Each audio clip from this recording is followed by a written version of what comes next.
20 март 2024 година. Намираме се в Якоруда, в минералния плаж.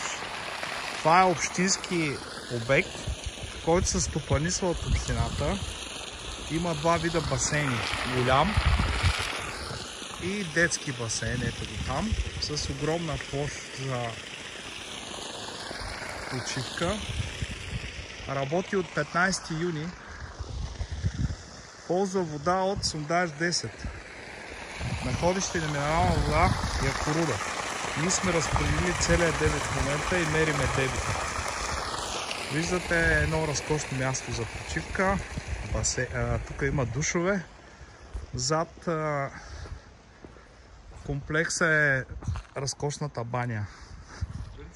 Идвам! Така, имаме заведение.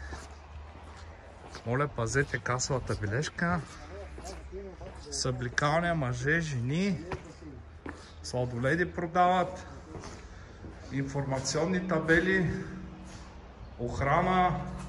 А и забравени вещи дори. И това е кафе Аперитив. Предполагам, тук продават и билетите.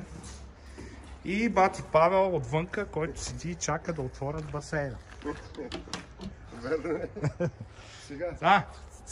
Който пита, вход 5 лева, чадър и шезлонг 4, до 16 години безплатно. Никъде няма такива цени. И работното време.